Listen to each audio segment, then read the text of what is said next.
Today you've heard from a lot of people. You've heard a lot of things that have made them successful. If you're in here and you're new, you apply the same things, you'll be successful. If you're in here and you just quite haven't got over the hump yet, but you're looking how to, you've heard a lot of things. So we're just really going to recap it. The first thing is what is your mission? What is your mission? And really, if you knew you could not fail, what would you attempt?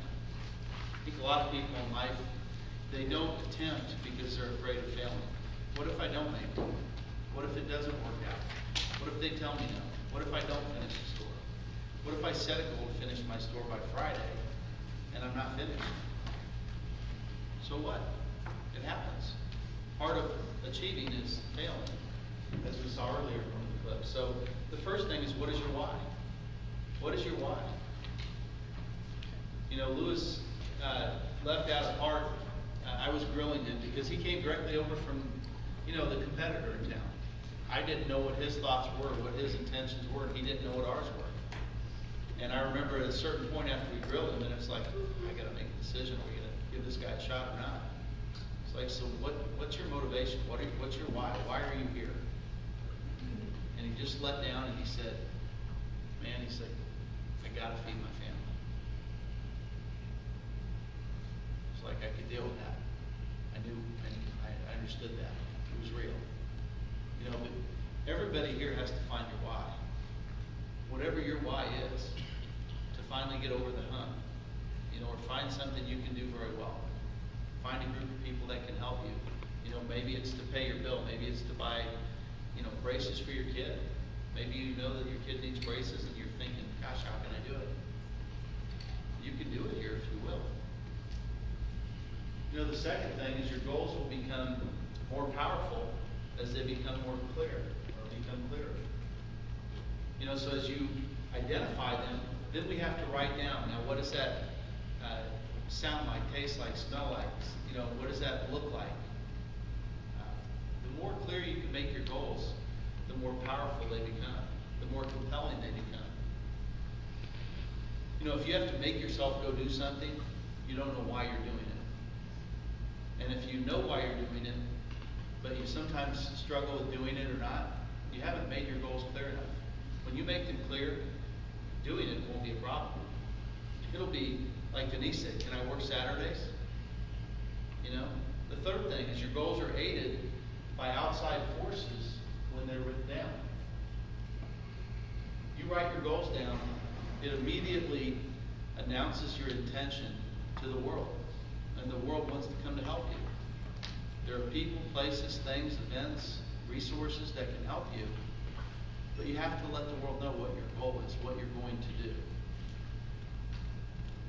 The next one is your goals have more urgency when you give them a deadline. That's why anybody who's ever really sold a store, and I'm not talking about I got $1,400 on a store, can we mail 300 rolls of tape? I'm talking about $4,000 or $5,000 on a store. Anybody who's ever finished a store like that in 2, 3, 4 days, they knew before they started it how long it was going to take them.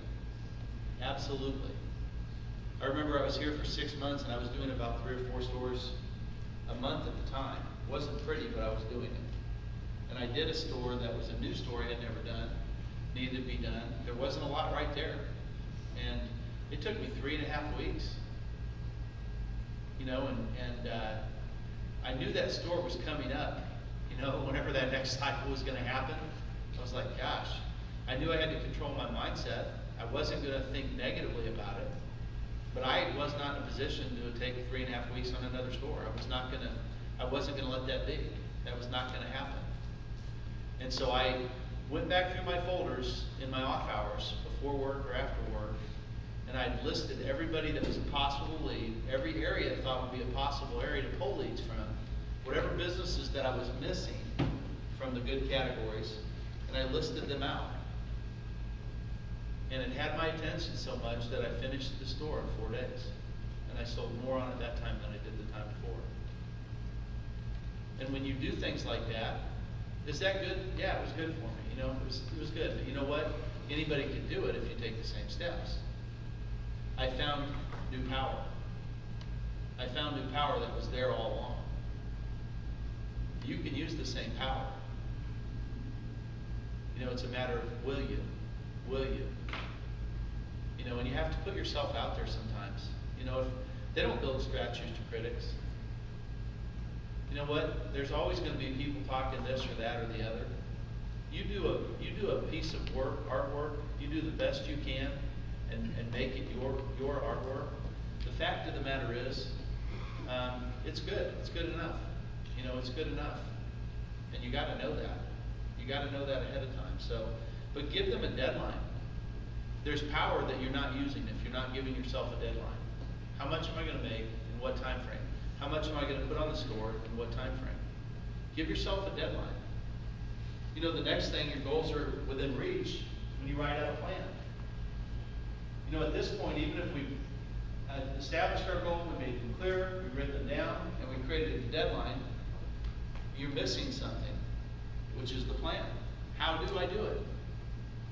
And it's very simple. When you put together a dot to dot, okay? Ladies, you know, guys need something simple, right? A dot to dot plan. I do this, and then I do that, and then I go here, and then I go here. And whenever I add up all of these things, it equals this. That's just how I think. It just works. It works. It's easy to do. I don't have to think about this whole big ball of wax. All I got to do is take this first step and give it everything I got. And then take the second step and give it everything I got. And then take the third step. And so all you ever have to think about is just the next step. But when you connect all the dots, you have your goal. You know, and then finally on this first part here, your goals become real when you do something daily. You know, aside from a few people in the world that can magically get to their goal in a quick second, you know, Denise, she does that sometimes, right? But the fact is here's how most people in this room will achieve their goals. You get up every day and you do something to further your cause, to get closer to your goal. You ask yourself every day, what am I going to do today to get me closer to my goal? And I'm not talking about thinking about it. And I'm not talking about proclaiming your goals. What are you going to physically go out and do today? You don't have to do everything today, but you must do something today. And you must do that every day. You know, the second thing is, you know, root yourself in where you are. You know, clearly look at the situation as it really is. Clearly look at the situation as it really is. I remember doing my first store and finished it, and then I go to my second store, and you know, the only person that was having any results was the pizza shop across the street. And he didn't want to buy. He said, you guys don't ever come out and do the store. When you do, you don't proof the ads, you don't print the right ads. When you do, the store manager doesn't run it. He's like, I like the program, but I hate working with all of you guys. I hate working with you guys, your company. I hate working with the store. He said, the program is for me. You know, and here I am thinking, you know, and Ken, that's why I'm here. Ken, that's why I'm here. You know, and about the fifth, and Ken, that's why I'm here. He literally grabbed my right arm by the elbow, and he squeezed, and he tugged me, and said, I'm not trying to be abrasive, but I'm going to ask you to leave. And that's the deal there. That was the only guy that I found that it was working for over there. You know, and the fact of the matter is, I get out to my car and I think, well, I know I took 3.5 weeks on my first store. I don't know. I mean, I'm thinking, you know, what's going through your mind? Well, does the company not like me? Do they not care about me? Do they want me to quit? Why don't they just fire me rather than send me out here, right? I could think all that. All those thoughts, you know, all those possible thoughts are there, right? But then it was like, no, I have an opportunity. If somebody else was doing a good job with the store, guess what? They wouldn't have sent me here to do it. Somebody'd already be doing it, right? So I have a store that I can make into anything I want. I have a blank canvas, and some of it wasn't blank, but guess what? You know, you put white out over it, or you know, kills before you paint the room a different color, right? So you can start over. And you know, I had a decision to make, and it was like, doggone it, I'm going to make this happen. And in 10 days, a week and a half, I was at 15 ads. And I went into lunch at Pizza Shop. And I was sitting in a booth. I'd left my book in my car. And I see Ken across the room dealing with customers. He looks over at me and he makes a beeline right toward me. And I put my hands in there. I'm like, Ken, I'm a paying customer. My book's in the car. I'm buying food here, you know. And he walks over there and he says, I'm sorry about how I treated you the other day. He said all those things were real, but he said you didn't do any of those things to me. He said, I apologize. And I said, Ken, I would probably feel the same way in your shoes. I would. We haven't done a great job for you. I said, here's what I can tell you I've done. I've got 15 businesses on here, and I told him some of the businesses. I said, I have room for one more business. This worked for you. I want you on the program. And he pointed his finger and said, you got one shot. And literally, the guy ran for, I don't know, 12 years. He missed 1 year when his 30-year-old daughter had cancer, and she ended up passing away. He was off for a whole year, you know. But he's been on. And the point I'm making there is you have an opportunity, you know, make it work. You know, a lot of times we have the choice when we're in a situation, any situation, to either look at it like, oh my gosh, what's going to happen, or what does this mean, or anything else. Just look at it for what it really is. You know, look at it for what it really is. And then the second thing is take out your emotion. Take out your emotion. You know, take the emotion out of the deal. The fact is if you want to rationally think something through and make a good decision, you've got to take the emotion out of the deal. You know, you hear this or hear that or think that or hear that. You know, you walk in a room and somebody like, I wonder what they're going to think about. Well, guess what? They're not thinking about you. They're probably thinking about what you're thinking about them. Okay? The third thing there is don't prejudge the situation. You know, again, don't prejudge the situation. That could include don't prejudge the client. How many of us have ever been outside of business and you thought, hey, no way in the heck this business is going to buy? You know, I mean, I have. You know, they can't afford it. They don't look like the right kind of business. You go in and it's the easiest sale in the world. You know, they're almost like, can I give you a check today? You know, shouldn't I tell you what you know, I want to do it. Nobody ever comes in and sees me. I'm glad somebody came in and see me. I want to advertise. Don't prejudge. You know, then the next thing is look at all your options. Look at all your options. You know, you have an advertiser that says, I'm going to take some time off. You know, John said that earlier. You know, sometimes you're going to have some of that. Don't stress out. Don't freak out. Look at your options. You can replace them with a business in the category for higher money for more cycles. And now when they're ready to run, now you have multiple options. If you don't sell exclusivity, now you have multiple options that can run together. If you do, now you have, you know, two people who want the same stuff. That's a great thing. But look at all your options. You know, the next one is select the best option. Select the best option. You know, and at that point in time, think about this for a second. A lot of people are still in worry mode by this time. They're still in worry mode. But it's going to be bad. It's going to be the worst. And we add some emotion. It's going to be even gigantic and bad and worse. And how's that going to affect me? And how am I going to feel? The fact is 92 things out of 100 things that you worry about never happen. They never happen. 4% of them, 4 things out of 100, they happen, but they actually helped you. And then 4 things that you worry about out of 100 happen just like you worried about them. So think about how many people are out there wasting all that time worrying about something that either isn't going to happen or it's going to help them. You know, what mental anguish they put each other through, and then, you know, are you a happier person or less happy when you're feeling that way? Do you think people like being around you or don't like being around you more? Okay? Just saying. So, you know, the next thing is think, work, and focus on the best solution. Once you've selected the best option, that's what's called a decision. Once you make a decision, there's no negotiating with yourself. Well, maybe I don't really want to climb up that hill now. Maybe I don't really want to go finish this door now. Maybe I don't want to really do this. Make a decision, and then make that decision good. Make a good decision, and then make that decision good. Once you've decided to do it, there is no more negotiation. It's done. And then the only thing you allow in your mind is the solution, what you focused on, the plan. There's no worry about it. There's no more thinking about this. You draw a straight line from here to there, and you work your plan. Period. Period. The next thing here, the next key is take account of your power, your skills, your tools, and your solutions available. You know, take account of what you have available to you. A lot of times people miss this part. You know, the first thing, remind yourself that you're powerful. Remind yourself that you are powerful. Have you ever dealt with something like this, and not only did you solve it, but you came through on the other side better, stronger, faster, happier because of it? If you've done it once, you can do it 100 times.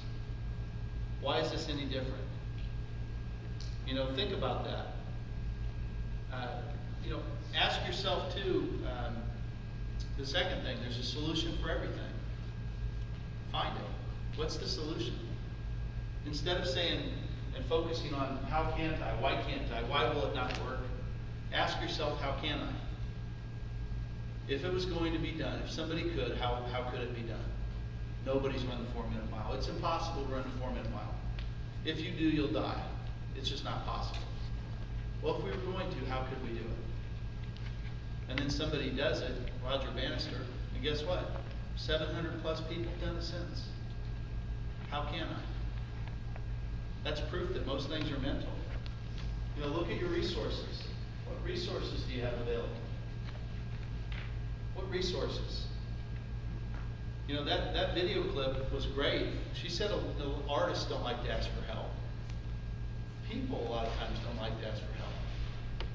What resources do you have around that can give you some input, listen, take some stress off, give you ideas, you know, introduce you to somebody, give you some referrals? Gosh, I got to finish the story, you know. I gotta finish the story, gotta hit this finish line so I can go to my next store, need to make some money, how can I do it? I'm not sure. You know, all of a sudden we ask, how can I? Well, let me do, I'll call my resources. Who's a resource? Well, I'll call my team leader. You call your team leader and they say, have you asked everybody for referrals? No. Well, that's a resource. Go back and ask everybody who bought an app from you for 3 referrals. Was anybody easy to sell? They really wanted to buy? Some of them, yeah. Have you asked them if they wanted to downsize their app? I never thought of that. You know, pick up the phone and call your resources. Call your resources. The next thing, take account of your assets.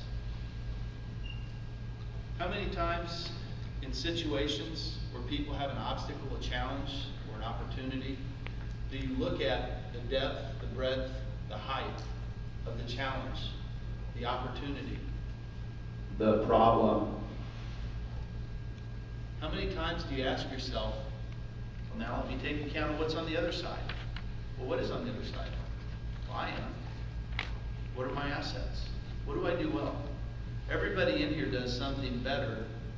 Everybody here could name one quality or one skill that you have that you've noticed you have better than anybody that you've come across. Everybody has that. That's why we're better as a team, because we don't all have the same strengths, and they add value to each other. But you have things that are valuable. Take account of your assets. Write them out. If you're ever mental anguish going on, or stress, or anything, write out your assets. What is good about you? What do you do well? If you were on the other side, what would make you want to do business with you? Take evaluation on the full thing, not just the challenge, right? And then the next thing, winners in life, replay yesterday's success and pre-play tomorrow's success. You know, we've got a little softball team, 11-year-old softball team. The first year, 12s, they're 12, they basically play 2 years. Baseball, it's every year you change. Softball, it's every 2 years. And the toughest year, because I've been through it with my older daughter, is that first year 12s. You're playing girls and from that 10-year-old time to when they're 13, that's really the age span, because they can be 13 after January 1st and still play 12 and under softball. And so from 10-year-olds to 13-year-olds, a lot of girls grow. That's where most of their growing is done at that point. And so you're facing kids that are bigger than your mom, you know? And it's just real, it just is. And I told the parents ahead of time, I took all the parents aside before we started last August, and I said, this is gonna be the toughest year of softball for them. I said, now I wanna make this clear, do not tell them this. They'll find out soon enough. I don't want it to be worse than it could be, right? And then there's A, B, and C. A is the highest level, B, and C. You know, and a lot of teams they'll play 12B, and they're still playing bigger, stronger girls, and get your tail in B. Well, we played A, played 12A. And so you're fighting an uphill battle, you know, but they work real hard, and fall, you know, you get your butt beat, your very best games, you might lose by 1 or 2. And I sit down with the kids and the parents, you know why we're doing this? Yes, we want to stretch ourselves, we want to be better. If you play the best, pretty soon you'll become the best. You know, and as the year went on, they just won their state tournament this last weekend. And really proud of them, but we talk about this a lot. You know, I asked them, I said, you're the batter in a game situation with 2 outs, and the tying run is at third, and the winning run's at second. If you're in there thinking, before you step in the box, about the last time you struck out and looked terrible, and felt really bad. Somebody threw you a changeup and you just almost threw your bat down the baseline. Or you're sitting there thinking about the last time you hit a line drive into the outfield. Which one of those times are you more prepared to step into that box? You know, they're just 11, but they're like the time when you're thinking about hitting a line drive. It's like, so what are you going to choose to think about before you step into the box? The last time you hit the ball up. If you step on the mound, the last time I threw a perfect pitch, the last time I struck a batter out. What about in sales? Are you thinking about the last client that said, this didn't work for me? You mean that thing? Is this the receipt thing? We wouldn't do anything like that. Are you thinking about somebody that says, thank you for coming by, this helps me? You know, even a client, we've got one around the corner from the office that loves the program so much, if it's ever out of tape for 2 days, they're on the phone. Get that tape in the store! Get that tape in the store! It's gotta be in the store! You know? We can say, well, that's a bad thing, but you know what? It's really a good thing. And we get to choose whatever we think about before we walk into the next door, before we get to step into that batter's box. You know, and then the next thing is breathe, relax, and focus. Breathe, relax, and focus. We teach this in athletics, right? But it works just as well in sales, doesn't it? You gotta have your full mind, your mental capabilities, and you gotta be able to think quick on your feet and adjust to situations that happen. And it usually helps to just relax, you know, breathe, relax, and focus. So, and then the fourth key thing here, I've got just 2 more, this one and another, is thoughts are living things. You know, humans are like sending and receiving like a radio transmitter. You walk into a room of people and you're communicating with them one way or the other. You know, I mean, you're communicating with them, whatever's going on in your mind. People don't like me, you know, everybody's telling me no, I got a crappy product, I'm a crappy salesperson, I got a crappy car, you know, nobody will give me any money for my hats. Hi, I'm working with the local grocery store down the street. You know, we got a butt kicking getting ready to happen, right? Okay? But when you're walking around in your mind thinking about all the best clients you have, your favorite clients, the clients that love your program, the clients that like doing business with you, and you walk in relaxed, you know, hey, how you doing today? We're going to be recommending a dry cleaner to the thousands of shoppers down at the XYZ grocery store. I wanted to stop in and see if you wanted to be the dry cleaner we recommend. When you walk in with confidence, you're powerful. You're always sending and receiving messages to everybody. Your thoughts are living things. You know, the second thing, you literally are what you think. You literally are what you think. There's people that think themselves into great opportunities and powerful situations, and then there's people that think themselves into schizophrenia or something, right? I mean, really, being real. I mean, it's funny, but it's not funny. You know, so what do we think about? Well, the third thing is think about what you want. You're looking for people that are there, that are looking for solutions, that are open-minded, that believe in advertising, that are looking for someone who want to help them. When you think about that all day long, you're going to find it. Now, I was in Des Moines one day, walked into 38 businesses, found 2 owners. At the end of the day, 6:30, new rep going home over the hill, everything's good and stuff, and crawl back to the car, right? I've had those days too.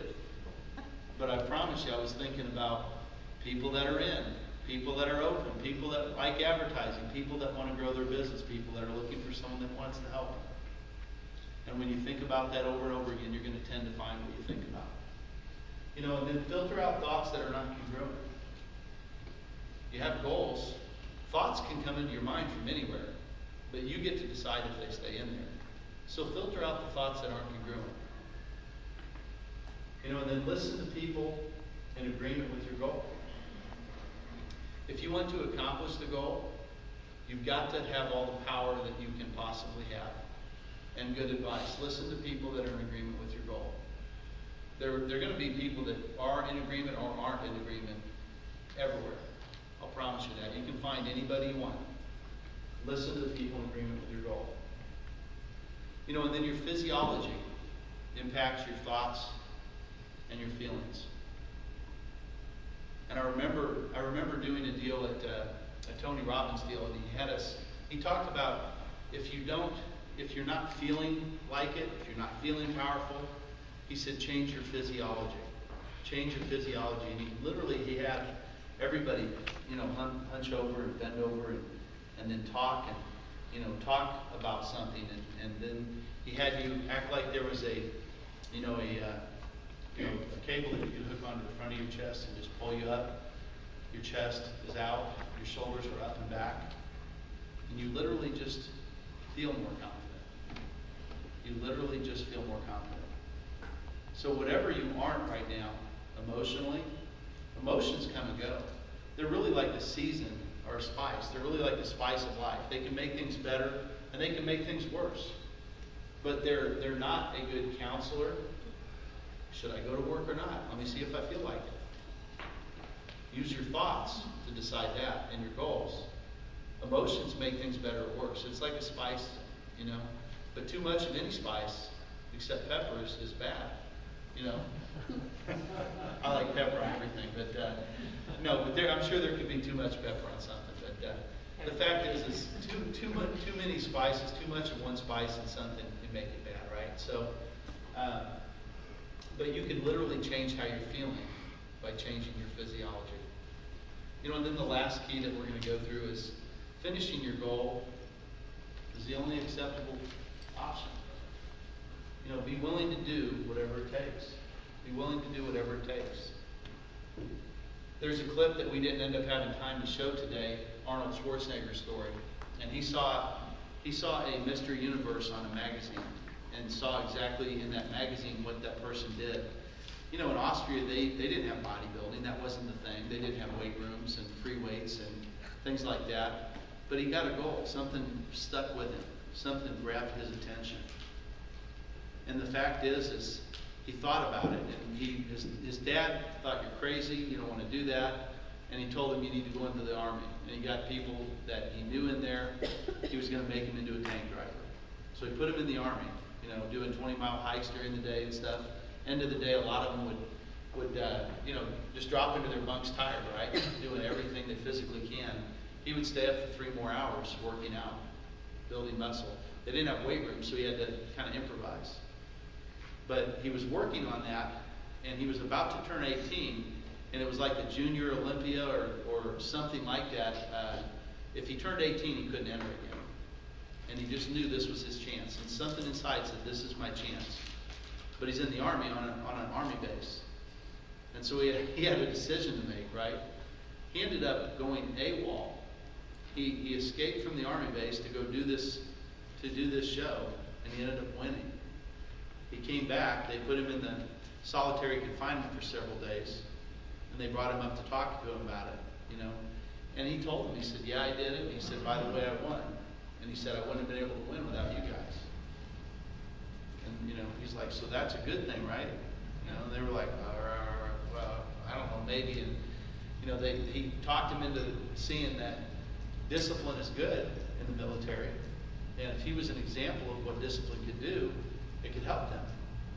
And so they started working with him on finding equipment for him to work out with, giving him time to do it. And they were using other things than meat to give, you know, the protein to the people in the Army. You know, whether it's beans or eggs or whatever. But they started giving him meat to eat. You know, and he put on 25 pounds of pure muscle.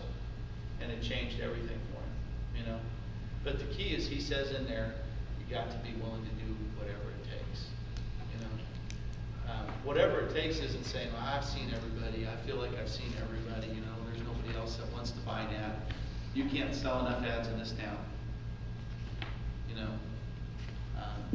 If anybody's seen the movie 50 First Dates, or I mean, know How to Lose a Guy in 10 Days, Matthew McConaughey, anybody seen that movie? Raise your hand if you have, okay? There's a game, a card game they were playing, right? Do you guys remember that? Yeah, that's what that is right there, so, you know. But you gotta be willing to do whatever it takes. You gotta be willing to do whatever it takes. You know, use the power of focus. Use the power of focus. Focus your mind, focus your body, focus your energy, focus your effort on what you will accomplish, what you want to accomplish. And as you really change your words, even though it's not happened, I have accomplished this. I have accomplished this. I have accomplished this. I have accomplished this. And then when you pass the goal, you have. But you make you pass the goal twice, first in your mind and then second in the physical world. As soon as you decide a goal is done, it's past tense. I have accomplished it. I have sold and collected $5,000. I have finished my store. Friday and then the day. Okay? Use the power of focus. You know, be willing to align your words and actions with your goals. Kick out words like try, hope, might, consider, thinking about, debating. Okay? Are you going to finish your store by Friday? I'm hoping to. Are you going to make some money this week? I'm wanting to. Yeah, I need to. I might. I'm going to try. You know? I mean, those are words that aren't congruent. Okay, line up your words. I have. I did. I will. It's done. Only positive thoughts that agree with your goal. You know, the next thing is consider any option to your goal. Consider any option to your goal. You know, well, this type of business doesn't buy. I shouldn't go over to that area. You know, here, you know, I get through what I felt like in my first town. Okay, I needed more businesses. I felt like I'd hit everybody, and I called my team leader. How much you got? Well, I got this. And we didn't get paid per ad. We got paid over cost. Okay, so you got to collect your money over cost, and then you get paid. So I haven't made any money yet. I've kind of covered the company's money, and I'm like, I've seen everybody here. I've seen everybody that I think looks like an option. He said, okay, and he asked me, what about this? Yeah, I've seen them. What about this? Yeah, I've seen them. What about this? Yeah, I've seen them. He was like, really? He said, you have seen a lot. I said, okay. I said, so what do I got to do next? He said, okay, you want to know what to do next? I said, well, that's why I called. He said, go see everybody you've already seen again. So what do? You go see everybody that you've seen again. He said, at least you'll know who to ask for and you'll know something about it. It'll be a better starting point. So what do? Just like Denise, I did exactly what he said. I went and seen him again. And I'd seen, you know, half of the people in that program probably 5, 6 times that cycle, separately. And they told me no 5, 6, 7 times before I'd leave. And I just leave the option open. You know, I ask all these questions, ask all these questions, get stumped and don't know what to say or ask next. Except, hey Joe, I appreciate your time. Let me ask you one more thing. Oh, thank God, it's one more thing. If I find any more information that you might deem helpful, or that you might think would be helpful, can I at least run it by you? Well, yeah, that's okay. I'd always left the back door open. I could always come back in. Okay? And then what did I do? I called my team leader. Okay, here's what happened. He'd say, you could have said this, and I'd say, boy, that would have worked. So I'd go back in. Remember me yesterday, today, earlier today? 15 minutes ago, 2 days ago? Yeah. We talked about this, that, and the other, and then, great, we'd share it. And then the next thing is don't let good hold up great. Don't let good hold up great. Maybe you're getting close to your comfort zone. Find another goal. I will promise you this. Everybody look up here for a second. We are happiest, humans are happiest when we are moving toward a goal. We are happiest when we are moving toward a goal. We are created to be creators. We are created to be creators. And we're happiest when we're moving toward a goal. So when we accomplish our goal, the very next thing that we have to do, enjoy it, celebrate, the next thing we have to do after that, though, is set another goal. Set another goal. That goal didn't make you happy. What made you happy is the process of achieving the goal. So don't let good hold up great. And then the next thing is outlearn, outwork, and guess what? You'll out-earn. The people that out-earn you in any endeavor in life, it's the people that have out-learned, have outworked, and guess what? You can do it too. The people in here that are out-earning other salespeople in here, guess what? They out-learned. They're on the calls, they took notes, they studied, they called their team leader. They went out and stubbed their toe and figured out, okay, I won't trip over that again. Whatever the case may be, they outworked them. And so they've out-earned. And then the last thing, wash, rinse, repeat. Just like shampoo. Do the same thing over and over again. You keep doing it. It's a winning cycle.